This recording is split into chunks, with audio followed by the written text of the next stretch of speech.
On this episode of Ice Vikings. It's like with the wind chill probably minus 45 today. As soon as we pulled up the bomber here, it stalled out and we couldn't get it back started. It isn't the usual suspects. That's pretty bad, eh? Who's stuck in here now? Our whole year's salary was on this winter. What a day this is turning out to be. If I start to cry, will someone give me a hug? Please. You gotta be a little crazy to do this. Why do you want to come out with 40 below and push it? Woo! That is very good fishing. It is worth it if you're catching fish. That's a smell of money, baby. Just another day in paradise. Living the dream.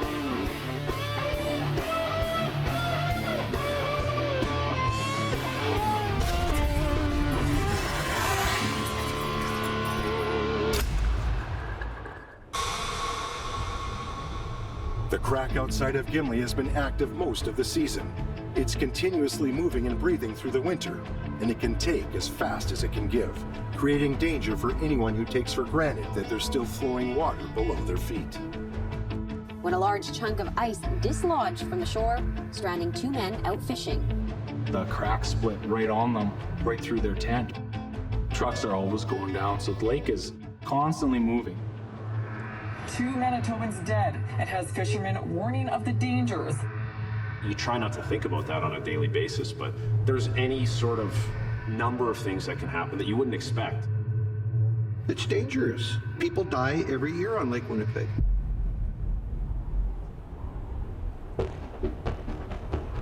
So we got a strap. We'll grab the other strap, Joel. In the caboose. Text Trevor from the lake. Sent the boys back to shore to get the trailer. Take the walkies. Near Hecla, Chris Christensen and his nephew Joel Goodman are responding to an urgent call for help. This could be a little different now. I've been texting with Trevor down the road, so we're gonna start the day with a mini rescue mission. Chris's son Trevor and his crewman Matt are stranded miles from shore. Their bomber suddenly won't start. If I start to cry, will someone give me a hug? Please. Common courtesy, if not a read. It's okay, Uncle. We'll get your bombardier back. I know they're not stuck. They got there on the bombardier. Whether they're having fuel issues or spark issues. If the bombardier's been moving, maybe we can get it going. If not, we'll just tow it in. Today is bitterly cold, nearly minus 45 Celsius. Exposed skin can freeze in minutes, so anyone caught outside is in danger of frostbite or hypothermia. Trevor and Matt have been stranded now for nearly 3 hours. It can't stay on the lake. It's going to be minus 30, minus 40 all week. We can't leave it out there. The first priority is the safety of the fishermen, but it's also critical to get Chris's bomber off the ice to avoid any disruption to the season. 1 kilometer north. Okay. You know where that is? Pretty much. Okay, so let's go find him. Okay, we got gas.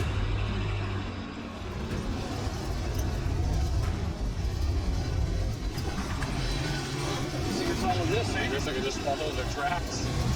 Trevor and Matt got an early start, so they've been on the ice for nearly 3 hours. It could take another hour to reach them. That's pretty deep. We're driving in heavy snow. They're down underneath the snow. I don't like the skis. The skis are wrong. Too heavy. I think so. Up against the shore there, it's hard to see. Because the bombardier kind of looks black, eh?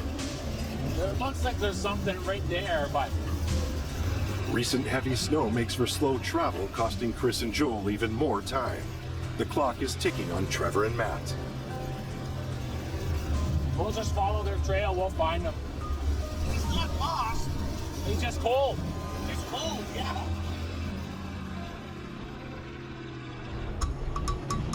We got no power.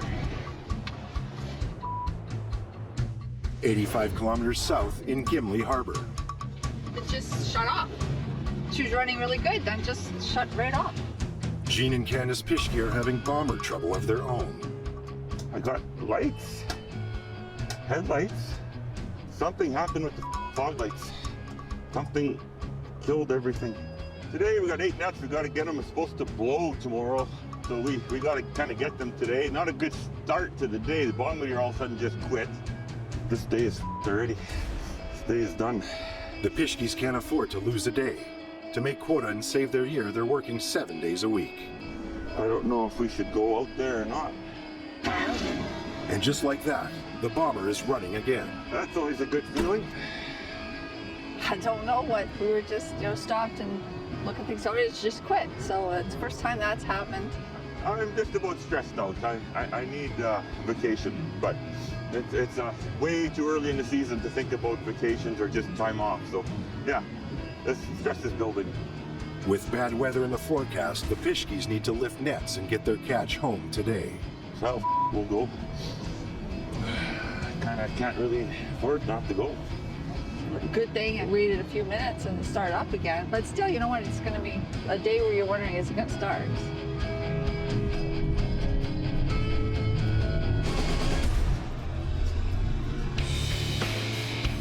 2 months into the season, Jean and Candace were on pace for their quota until recently when the fishing began to slow. We'll see what there is today. I'm hoping that we get a box per net would be nice, but I just don't think so. February is always that way, and just hoping if we can get 500 pounds today, I'd be happy with that. It's dropping off now, but we expected that. I'm just really glad that we got what we got at the beginning. What a day this is turning out to be. Nothing like a little bit of stress for a guy, eh?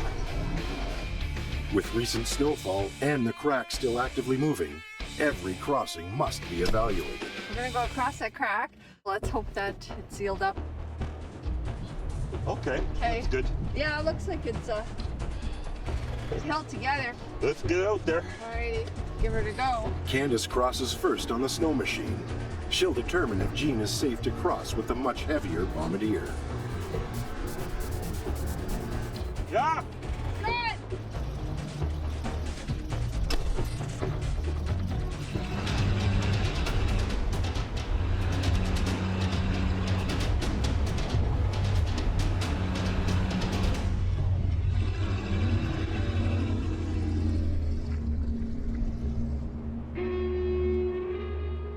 That's the best crossing we've had in a couple days.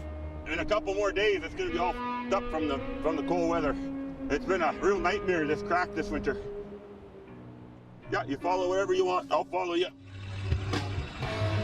The plan is to start with the nets furthest away from shore and work back in. Nice, eh? Their day starts with some promise. Not bad for pickerel, though, eh? That's what I like to see. Yeah.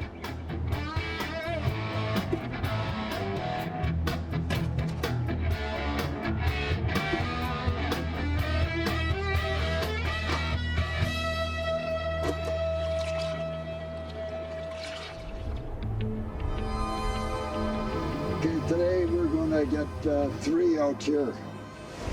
Outside of Gimli, on Moonlight Bay, Richard and Mike Bjarnason are also dealing with brutally cold conditions. Oh, Jesus. I guess we're getting into an Arctic high. It's been like this for the past close to a week.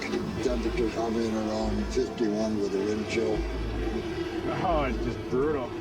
With that wind chill, it feels like about 45, and then when you're on the machines, it feels like you had another 10, 15 degrees. There's a conspicuous absence today. Richard and Mike are once again a crew of just 2. We weren't getting that much on shore, so we really don't need an extra guy. Hired hand Sheldon Vermette is nowhere to be seen.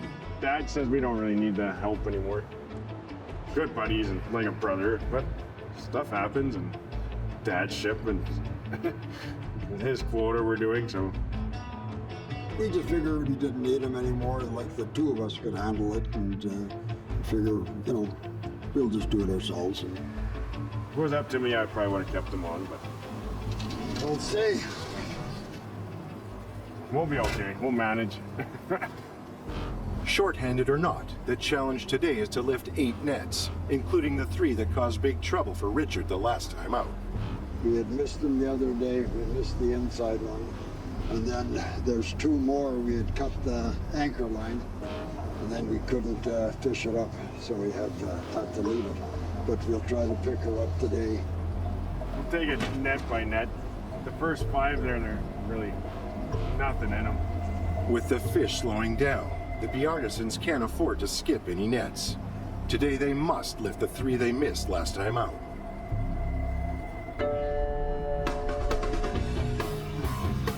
We're running dangerously low on bombardiers. This is where they've been lifting, looks like. Back near Hecla, Chris and Joel continue their rescue mission. Trevor and Matt are stranded on the ice after their bomber died miles from base camp. You can see something in the distance. Ay, ay, ay, a slush bomb. That's water. Hey, you just went over water. In winter, Lake Winnipeg is a minefield. Despite weeks of cold weather, strong currents under the ice and an insulating layer of snow produce soft spots on the surface. These slush pockets can bog down a bomber or swallow it whole. Oh, you see it? Yeah, it's so hard to tell. Looks like there is something there. The temperature is nearly minus 50 degrees Celsius with the wind chill. Trevor and Matt have been stranded for hours, putting them at risk for frostbite and hypothermia. You. Why is it always you? It isn't the usual suspects. As soon as we put it in neutral here, it's stalled out.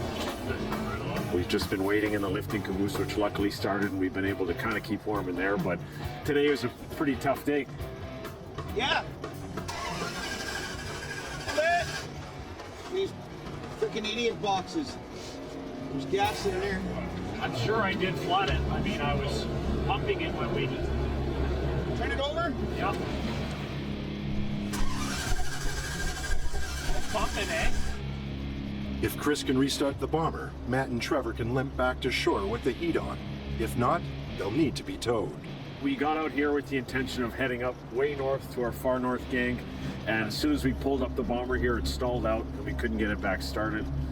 We didn't bring the side-by-side or anything else out today, so we were kind of stuck. Okay, it's in neutral, right? Not right now. It's pretty damn cold, so I'm glad my dad came to the rescue. Cranker. Turned it over the first time. It backfired once. We turned it over again. And I did a simultaneous backfire, went boom, and then it was like one side and then the other side backfired. It was weird. Okay, this has got to go home. That doesn't sound too good to me. Hopes for an on-ice resurrection have faded. The bomber must be towed back to shore, loaded onto a trailer and sent for repair. It's a blow to Trevor's schedule. Days are right off. We're not going to be using the bomber. They got to use theirs to go lift their nets, so I've got to figure something out for tomorrow. Losing Chris's bomber today is big trouble for Trevor. With his own bomber in for repair, he's scrambling for a solution. Chris will try to give you a ride home. Here, I'm going to give you something. Saw you got this. That's it for today. That's our day pretty much done. We started off early too. We made a point of starting off early, but which kind of backfired on us because we've been waiting out here for hours now. Oh well. Trevor will steer the dead bomber, which allows Matt to ride with Chris and Joel. Uh-oh, there he goes. Now you know why you don't want to fish any further away from shore than possible. Finally on their way home, a new problem has emerged. Matt's feet are now causing him excruciating pain. Frostbite is the biggest concern. Extreme cold can cause permanent tissue damage, and extremities like fingers and toes are most vulnerable.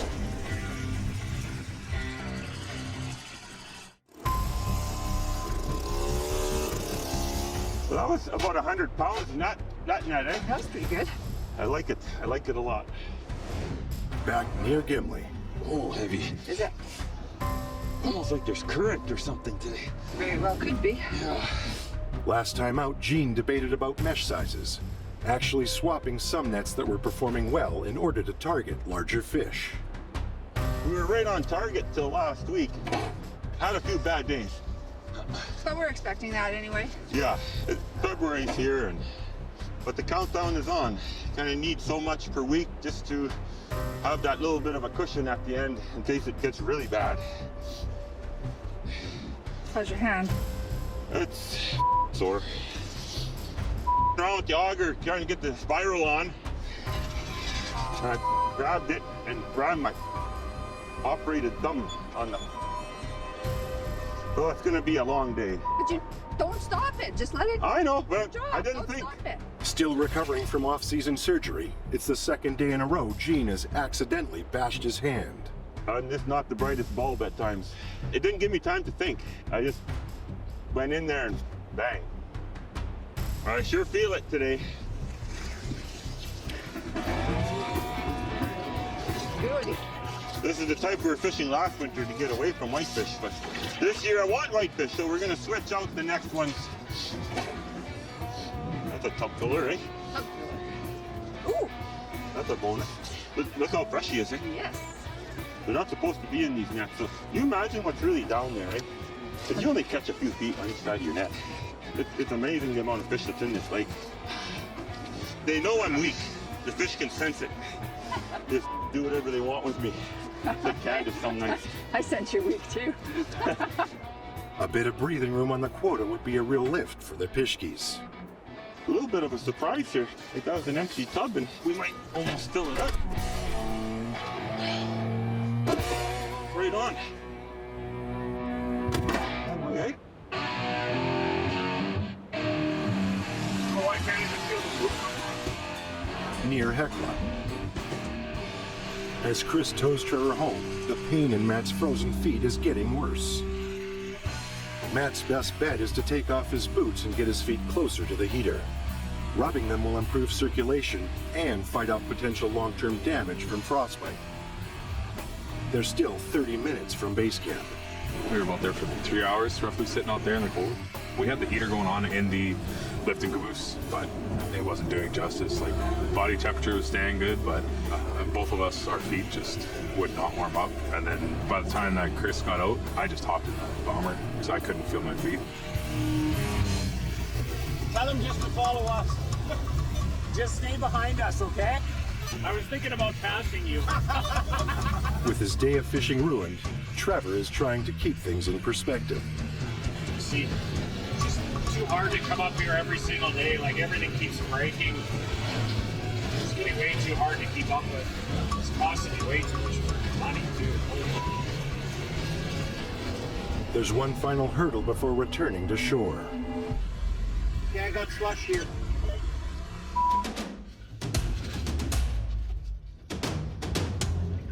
Chris needs to find a safe way around the slush pocket they drove through on their way out. I was gonna go pull everything up. Okay, let's see if we can get you through this. Much wood. With 2 tons of dead weight behind him, Chris has no choice but to go forward. You don't want to back up. You want to go forward. You can't get through it. Then you got to go around it. Chris needs to break trail in heavier snow. There's only one way forward, and that's with the throttle wide open.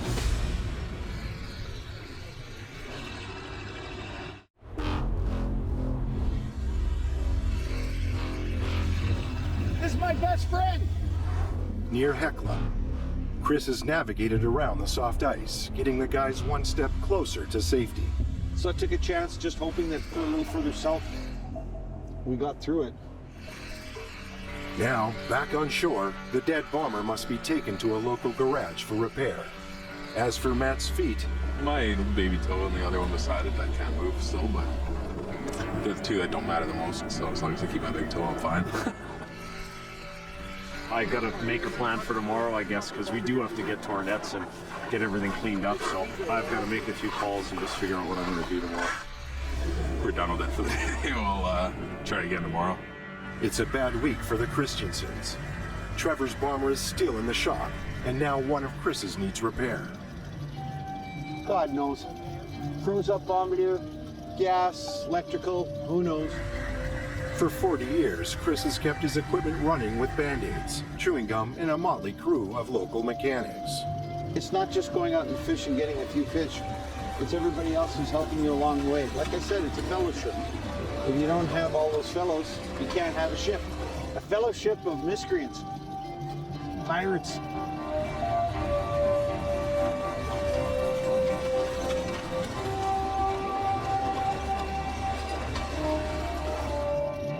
Okay, let's go home.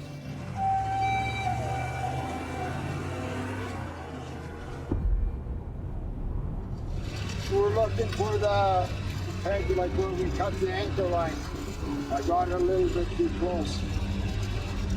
Has to be the one. On Moonlight Bay, Richard and Mike are on the hunt for 3 missing nets. I have it marked with a stick, but Christ. An anchor line goes straight down from the hole to the bottom of the lake, holding nets in place on either side. I remember it was in a straight line. Was it? Yeah. Has to be this one or the one before. Oh, I think it might be the one before. There's some confusion about the exact location of the missing nets. you figured it back there, but I figured it's here. The pegs were pretty well in line.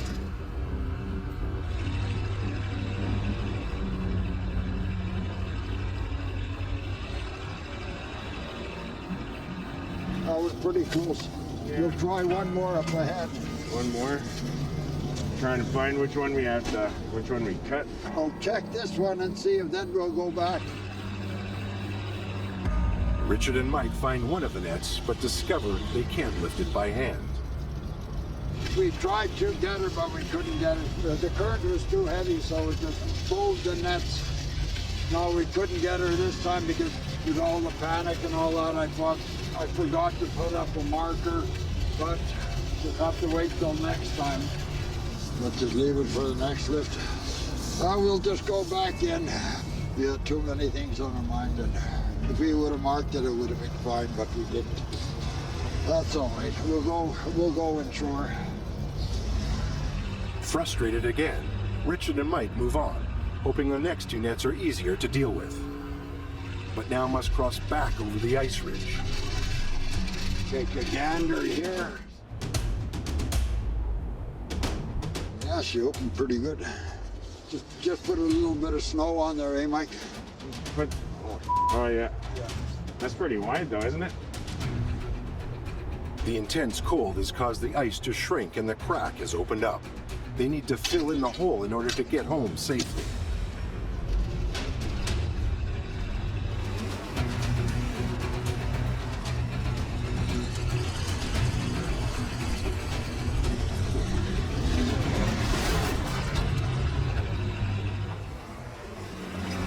Good. Yeah, there's some right here. This is just ice that was made a few days ago. That's a floating piece. Driving over in this location again leaves the crossing completely compromised. Mike will need to find a new path with the snow machine.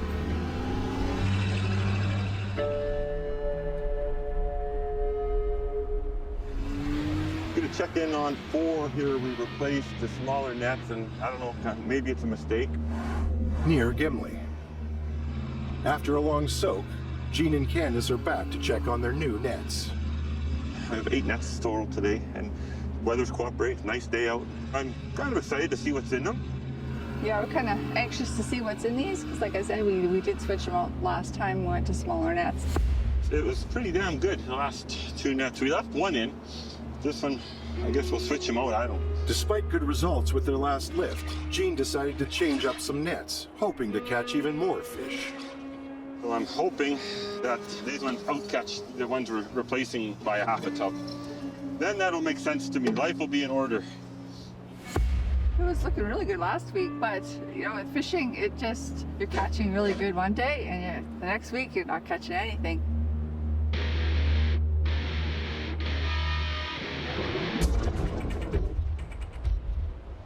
Not bad, eh? Not too bad. Keeps up. It looks like the whitefish have left. Well, once we get further out, Yeah, more it should be more. Need a couple shots. That's what we need. In clusters. yeah, a tub filler. There we go. Another tub filler. Seem to drop off a little bit here now. It's kind of scary, and we'll see. Might not have been a good idea. The first net of the day is disappointing. Clean, but not great, eh? I was expecting a half a box of whitefish with this. There's never a good time for bad fishing, but right now the Pischke's bills are adding up. I had to buy 2 batteries for each truck. My backup truck battery is frozen solid in that minus 40. Power steering pump went, transmission lines, you name it. And odd sounds coming from the bombardier now. And that cold weather took a toll, I think, on people and equipment. Our whole year's salary was on this winter because we didn't fish in the spring or in the fall. The boat was, didn't have the boat in the water. And now the bombardier on the ice, we really gotta put it together and make sure that we get what we need this winter, or, you know, there's some bills that might not get paid. 7 nights. 7? Leave them 9 or 10, I think. Especially when there is no whitefish in them. It can be left longer. That's strange, though. Like I said, it just warmed up, so next lift it could be really good. Yeah, I hope. I don't know what the answers are either. Gene's experiment with the new mesh sizes is a bust. I shouldn't have did that. You shouldn't have did that. Lots you shouldn't have did. Like, switch those nets out. I told you, we shouldn't switch them out. Yeah, I know. Now what? We have to set again or switch out again. Well, we'll set 8 more, whatever. Does it give me day or what? Should be. That is frustrating. I know. I'm a frustrating individual, right? That's the thing. You really don't know. You think that you got the world by the tail, and then next week you're chasing after fish again, trying to. Now we're ripping our hair out, thinking what we're gonna do. So.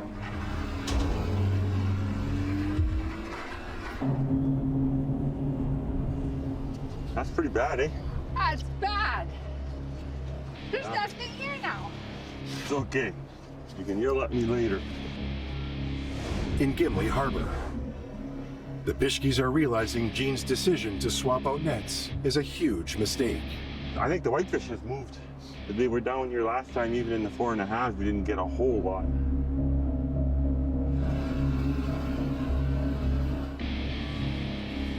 Feel something there. Even the pickerel disappeared here too. So yeah, it looks like we're gonna have a couple pretty lean weeks, eh? If I fail, she fails, and vice versa. And so then you can't pay the bills. You have to succeed. And the pressure is there. The pressure is always there. I'm gonna have to start staying up later and thinking at night. You should. I have to think of a plan. I have to. You should stay up all night and work out a new plan, okay? My plan sucks. Yeah, but it's bad. We shouldn't have pulled anything and shouldn't have switched anything out. It's not what we were expecting. This year, I thought we had it in hand, under control, the quota. You know, the way the fishes dropped it through the cold weather, and I shortened up when I shouldn't have. I'm not happy, but what can you do? You got to do it. You got to go out. And it's just harder. It's harder at this time of year to set because the ice is so much thicker now. And I'm not always right, and I'll admit that. I would like to think I'm always right, but you know. But she listens to me too often sometimes, and maybe she should just say it. No, we're leaving this gang of nets in, and we're doing this. After a lousy day fishing, the Pischkes have to consider all options. Do they switch back to the original net sizes or set more nets further from shore?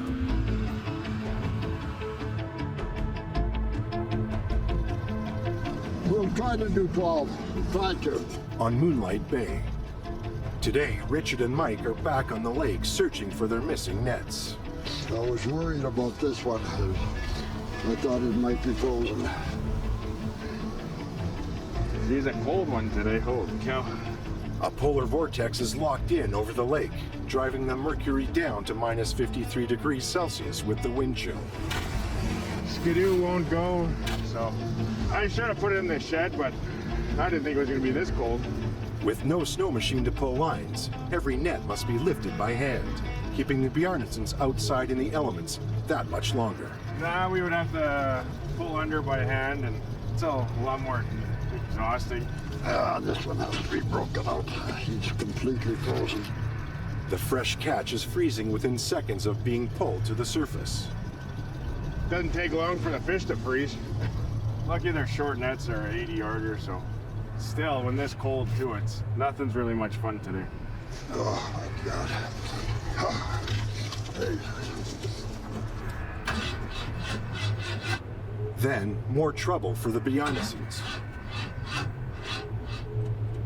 Oh boy. We'll have to maybe leave her for a bit. She's cold. The extreme cold claims another victim. She's so cold, I just shut the bomber off for a while, then tried to start it, and she couldn't. Too cold. Tried the other batteries, and I guess they were in the bomber, so they wouldn't start. They were dead. Nothing working. Skidoo didn't want to start this morning. Bomber calved on the first net, so it's pretty brutal today.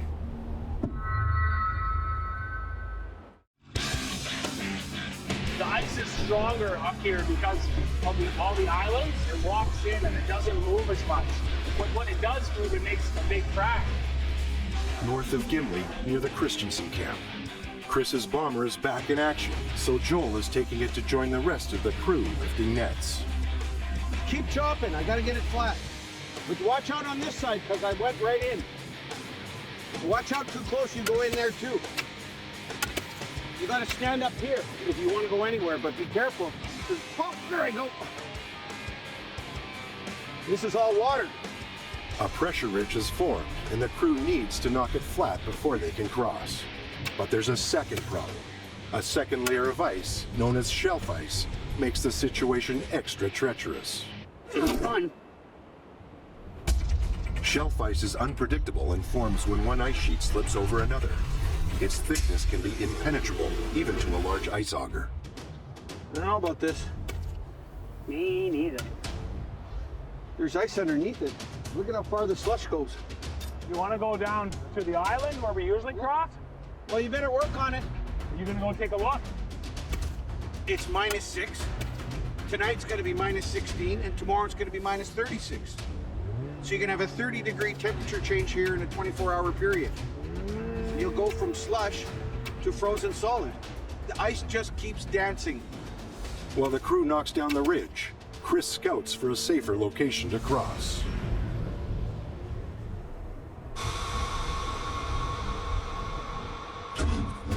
Oh, God. On Moonlight Bay,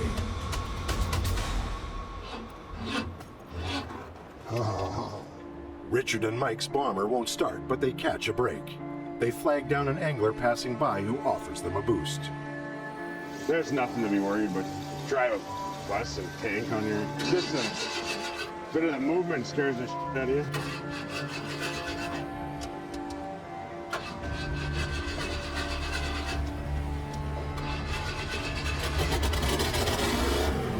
Should be okay now. It's still brutally cold, so they can't risk shutting off the bomber again. Pretty nasty out here, so we'll have to just keep the bomber running for the rest of the day. You cut it or what? You cut it again or what? I don't know what the hell. More bad news. Richard has just accidentally cut another anchor line. I guess we'll have to go to the other end and pull her. Where, here? Mike must go to the previous hole and pull on the net to remove the slack, bringing it closer to the surface. Gee, Christ. With the anchor line cut, the net drops well out of reach. He must now go fishing for his own net, using anything he can find as a hook. But it's one more thing that's not working today. I'll go to the next one. Gee.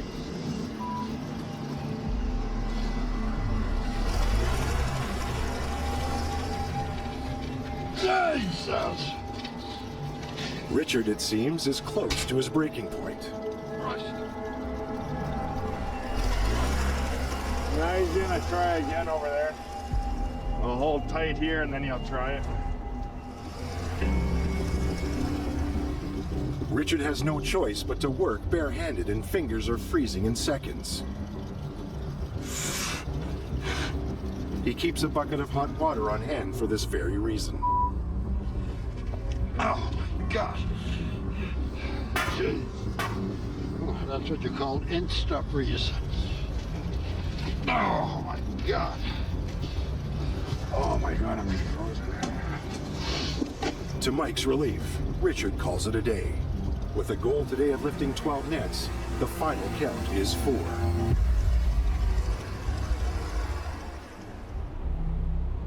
This isn't ideal at all.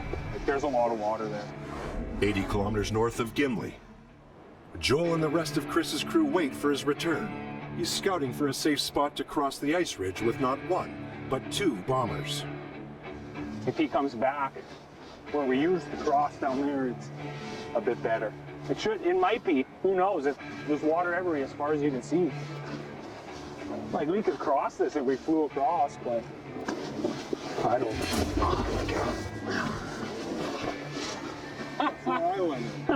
With so much flooding, one step in the wrong spot is enough to send a person right through the layer of shelf ice. That's scary. It feels like you're just not gonna stop falling. But just gonna fly over here. Like over there, you could probably cross, but Chris is running out of options to reach his nets on the other side. let me try with one bombardier. If it's no good, then someone's gonna have to go down there and cross. Just follow my snowmobile trail. Okay.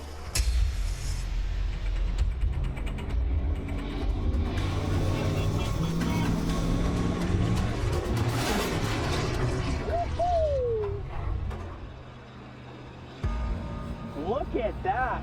That snapped it just like I thought. I'll get your camera, Chris. Close the door yet? Yeah, it's all busted out. How bad is it? It's not great. Chris has made it over, but the shelf ice has collapsed and the crossing is now flooded. There's no way to safely get the second bomber over in this location. I don't know if you want to go across this. I mean, if you had another trail, it would be better to go over. Yeah. Is there one right there? I'll just go down there and cross. Without me. Go down there with the bomber, meet me there. The challenge now is to find another location where the second bomber can cross. We'll get over, and then the next part's going to be getting home. Yeah, we're going to where we used to cross. It's a little longer of a drive, but you gotta do what you gotta do. Better than putting this in the water. Next to shore, the crew again begins breaking down the hardest and highest sections of the ridge. There, look at that. That's what I'm talking about.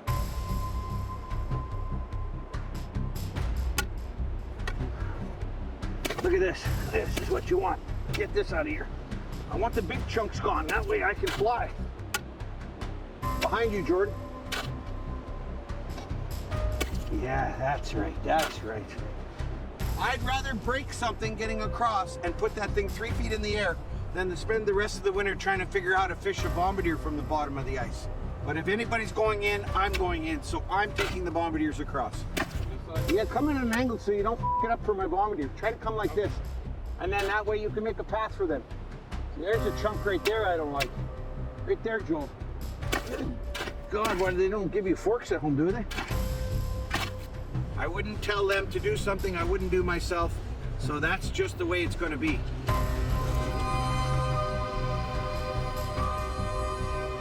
Can you just get out of the way? Move your bombardier, Joel. Cross your fingers, put the foot to the floor, close your eyes, and go.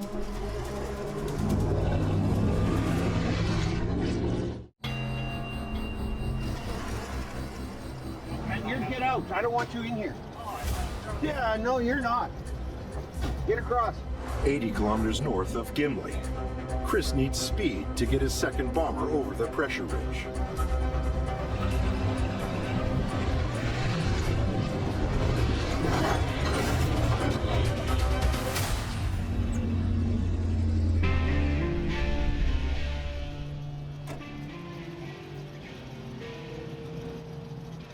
The bomber is on the other side, but the crossing was rougher than Chris expected. Can't stress it any harder how important it is to get it level. You were in here, you'd know. Oh my God. Just so hard on the bomb again. I don't mind getting over, but how do I get back? As the crew moves on to start lifting nets, Chris evaluates what's left of the crossing. Nothing good about that. I mean, that's all gonna freeze tomorrow. But we gotta come back across here somehow. I don't know how yet. We're on the wrong side of happiness right now. It's gonna change over the day. It's not gonna think about it. It's gonna have to be fish after all this.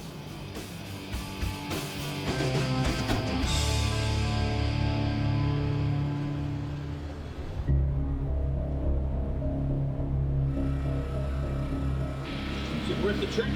Yep, looks like it. Wow. Despite the danger getting here, the catch makes the trip worthwhile.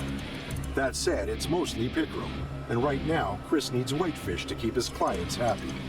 It's nice to see that there's a sign of fish, but it's not what I'm after. So, made a decision. Yesterday, we went and set a bunch of nets outside of Gimli. I tried to find a little spot where nobody was.